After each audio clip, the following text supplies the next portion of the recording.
Bismillahirrahmanirrahim. Assalamualaikum warahmatullahi wabarakatuh. Alhamdulillahirabbil alamin. Allahumma shalli ala sayyidina Muhammad wa ala ali sayyidina Muhammad. Kali ini kita masuk ke soal keempat, yang mana soal pertama itu energi potensial berhubungan dengan GLBB, yang soal kedua kerja berhubungan dengan energi potensial. Soal ketiga ini adalah kerja berhubungan dengan energi kinetik. Dan kali ini yang baru lagi, yaitu kerja yang berhubungan dengan energi potensial pegas. Bisa dilihat di sini, yang mana sebuah benda dengan massa 0,8 kg meluncur pada bidang datar licin. Wah, ini kalau licin itu memudahkan kita ya, karena kalau dia kasar itu nanti bakalan ada gaya gesek. Mengenai sebuah pegas seperti pada gambar. Berarti dia awalnya di sini. Terus dia meluncur ke sini, kena ke sini. Terus konstanta pegas K 2000 Newton per meter, kecepatan benda 4 meter per detik. Besarnya perubahan panjang pegas setelah benda berhenti. Wow, berarti waktu tadi bendanya nabrak si ini nih, penyangga pegas di bagian depan, ini kan anggaplah tembok gitu ya. Kan dia kan neken tuh, ditekan, cus ke sana. Berarti kan nanti kan di sini pegasnya kan makin pendek. Ya mungkin seginilah jadinya gitu. Nah ini bendanya nekan. Nah perubahan ini nih berapa gitu? Perubahan panjang pegas itu. Itu yang ditanya. Nah kita coba kerjakan aja. Bismillah. Massa 0,8 kg. Oke, tulis aja dulu. Massa 0,8 kg. Nah, begini aja. Meluncur pada bidang datar licin mengenai sebuah pegas. Seperti pada gambar. Konstanta pegas K 2000 Newton per meter. Kecepatan benda 4 meter per detik. Kecepatan benda 4 meter per detik. V. Oke, besarnya perubahan panjang pegas setelah benda berhenti. Oh, nih kode. Benda berhenti. Berhenti. Berarti kecepatannya adalah 0. Di sini V. Ini 1 berarti ya. Yang kedua itu 0. Karena kan berhenti tadi bendanya. Maka yang ditanya adalah perubahan panjang pegas. Delta X-nya si pegas. Oke. Ini kita kasih tembok dulu. Kita kerjakan. Nah, sekarang ini kita cek nih. Apakah dia ini kerja dan energi potensial pegas? Kayaknya sih enggak. Kan kalau kita lihat kerja kan butuh F ya. Wah, ini kan gak ada F. K delta X ya hubungannya dengan si ini, energi potensial pegas. Terus ada M, ada V. Berarti apa tuh? Ya, berarti dia energi kinetik. Berarti sekarang ini dihubungkan dengan ini. Set gitu. Ya, pokoknya kita harus pinter-pinter spot deh kalau di hubungan antara kerja dan energi ini. Bisa kerja dan energi, bisa antar energi. Nah, sekarang soal yang ini soal keberapa ini? Soal keempat ya. 1, 2, 3. Ya, soal keempat ini berarti hubungan antar energi. Antara energi kinetik yang kita spot adalah dari M dan V. Dan yang kedua adalah energi potensial pegas yang kita spot dari K dan delta X. Plus gambar. Kita langsung coba kerjakan. Kan V-nya ada 2 tuh. Kalau V-nya ada 2, berarti energi kinetiknya pun ya anggaplah ada 2 gitu. Energi kinetik yang awal dan akhir. Dan ada perubahannya. Yang mana perubahannya kita tuliskan dengan perubahan perubahan energi kinetik. Nah, di sini berarti kita samakan dengan si perubahan juga ya energi potensial pegas. Karena kan ada 2 kondisi tuh. Kondisi pertamanya gimana? Kondisi pertamanya, waktu bendanya bergerak dan belum menyentuh dia, atau pas banget nyentuh deh gitu kira-kira. Pas banget nyentuh katakan. Jadi bendanya punya kecepatan, tapi panjang pegasnya masih full. Yang kedua, kondisi kedua, waktu panjang pegasnya sudah lebih pendek dan bendanya berhenti. Itu kondisi kedua. Jadi kondisi pertama kita tulis aja dulu setengah jangan. Energi kinetik akhir dikurang energi kinetik awal. Nah, kalau yang ini berarti apa namanya nih, energi potensial pegas akhir dikurang energi potensial pegas awal. Tuh ya. Oke. Kita coba cek. Baik.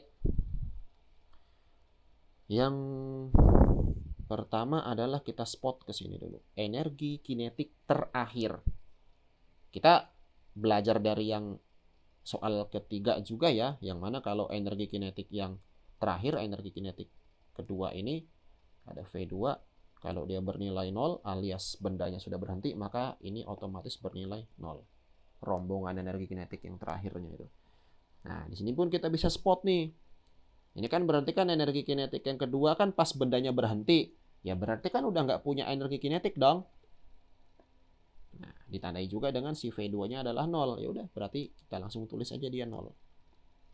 Ya. Penjelasan yang lebih lengkapnya di soal sebelumnya. Ada dikurang energi kinetik yang pertama. Energi kinetik yang pertama yaitu, kita dulu ini di sini aja deh. Setengah mv1 kuadrat. Nah, gitu ya. Energi potensial pegas yang kedua berarti setengah K delta X set kuadrat. Delta X di sini adalah perubahan panjang pegas. Dikurang dengan energi potensial pegas yang pertama. Nah, waktu kondisi pertama itu kan pegasnya kan belum mengalami pemendekan. Berarti delta X-nya kan masih 0.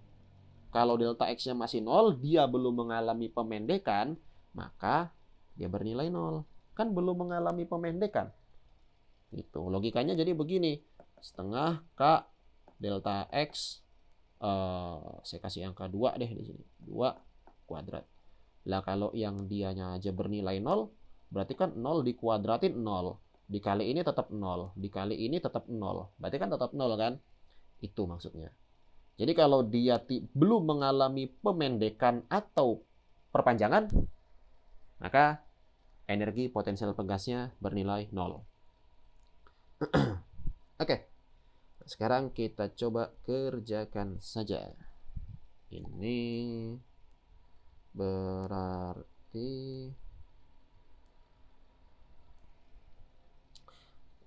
ini kan setengahnya nih bisa hilang nih. Setengah dibagi setengah gitu. Oh, yang ini saya hapus dulu deh biar enak. Ini saya hapus dulu. Saya hapus.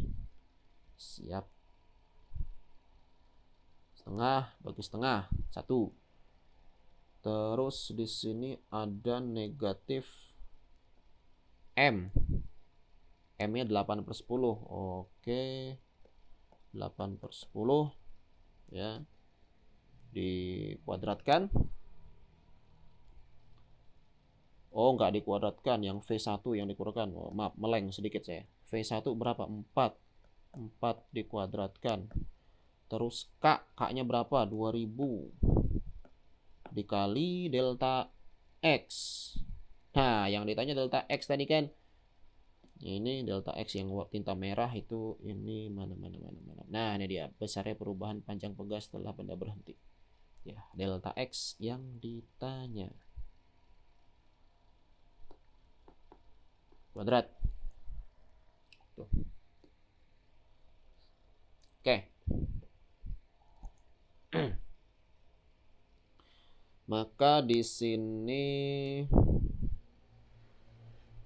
kita bisa, ya bahasa kita nyuekin gitu lah, dicuekin. Tanda negatif, tanda negatif ini. Kenapa? Karena di sini tanda negatifnya menunjukkan kalau energi kinetiknya itu berkurang. Alasannya dari ngebut menjadi berhenti, berarti kan kecepatannya berkurang gitu ya. Jadi kita bisa meniadakan tanda negatif ini. Demikian alasannya. Karena nanti kalian bakal bingung nih, loh nanti kan ini ada kuadrat, masa kalau di akar kuadratin akar minus gimana gitu kan? Ya kalau di kuliah sih nanti kalian bakal ketemu yang namanya bilangan imajiner, tapi kita nggak akan bahas ke sana. Nah, ini tanda negatif hanya menunjukkan bahwa energi kinetiknya mengalami penurunan nilai, gitu ya. Kecepatannya menurun. Dah, kita cuekin aja tanda negatifnya. Berarti setelah ini saya nggak pakai tanda negatif. Jadi ini adalah 8/10 dikali 4 dikali 4. Nah, terus dibagi sama 2000 yang sebelah kanan itu. Nah, cara nulis enaknya kayak begini aja. 8/10 dikali 4 dikali 4. Nah, itu yang 2000-nya di sini. Yaps. Delta X kuadrat. Tuh. Nah, untuk menetralkan si kuadrat ini, berarti kan di sini harus diakarin. Tapi tolong diingat loh, kalau misalkan ini rombongan kayak begini, mengakarkannya tuh sampai bawah, sampai sini nih. Kalau kalian nulisnya di sini doang, berarti yang ini nggak ikut diakarin. Gitu ya, itu penulisan secara matematika begitu. Oke, sekarang berarti kita akarkan saja. Bisa pindah ke kiri. Ini jadinya, ini aja dulu nih ya. 4 dibagi 2 akan dapat 2 ya. Berarti 8 dikali 4 dikali 2 per berapa tuh? 10.000. 10.000. Ini nggak kena. Nah, 10.000. 10.000 berarti 100 kali 100. Nah, saya sering nih ya akal-akalan kayak begini. Itu nilainya adalah delta X kuadrat ya. Nah, kuadratnya itu saya jadikan akar begini. Cis. Oke. Nah, saya lanjut di sebelah kanannya aja. Nih sama dengan nih akar 8 saya modif. 8 mau saya modif biar kita enak ngerjainnya. Bisa kok kayak gini nggak pakai kalkulator. Nulis sedikit lebih banyak tapi lebih mudah penyelesaiannya. 8 itu 4 dikali 2. Nah, terus kan masih ada sisa lagi tuh 4 dikali 2. Yang di bawahnya kan 10.000. 100 dikali 100. Nah, triknya kalau dia di sini adalah akar kuadrat, berarti yang ada di dalam akar ini, kalau dia ada 2, bukan angka 2 ya, tapi ada 2 buah gitu. Perkalian misal nih 4 dikali 4. Tuh, berarti kan 16. Akar 16 kan 4. Nah, itu enaknya 4 dikali 4 ini kita keluarkan dari akar jadi tinggal 1 4-nya, yaitu 4 sendiri. 2-nya juga ini di sini ada 2. Kan? Berarti nanti dia jadi ini tadi 4, ini 2 per, sekarang kita lihat tuh 100-nya kan ada 2 juga tuh. Nah, berarti ini 100. Gitu aja. 4 dikali 2 8. 8 dibagi 100 ya 8/100. Alias di sini bolehlah kita tulis menjadi delta X adalah 8/100, alias kalau desimal berapa tuh? Set begini ya. Meter. Udah selesai. Gitu. Nggak perlu pakai kalkulator. Jadi kalian, saran dari saya begini, kalau kalian dapat soal akar itu justru jangan dikaliin yang di dalamnya. Kalian nggak salah dengan mengalikan itu, tapi memperumit perhitungan. Mendingan dipecah jadi begini. Dipecah aja. Jadi kalau dia di sini akar kubik, nah tinggal lihat di sini misalkan ada 4 dikali 4 dikali 4. Mereka semua berarti nanti keluar jadi tinggal 1 4-nya gitu. Tergantung di sini akar pangkat berapa. Kalau di sini akar pangkat 2, akar kuadrat, ya kalau ada 2, mereka jadi tinggal 1. Ini pun begitu. Tinggal ini pun begitu, jadi tinggal ini. Enak jadinya. Oke, Saya rasa soal yang ini cukup sampai di sini. Insya Allah ketemu di pertemuan selanjutnya. Terima kasih banyak. Sebarin aja ke teman-temannya buat jadi amal jariah dan terhitung ilmu yang bermanfaat buat nanti kita di akhirat. Yuk kita ketemu di soal selanjutnya. Insya Allah kalau masih ada kesempatan. Terima kasih. Assalamualaikum warahmatullahi wabarakatuh.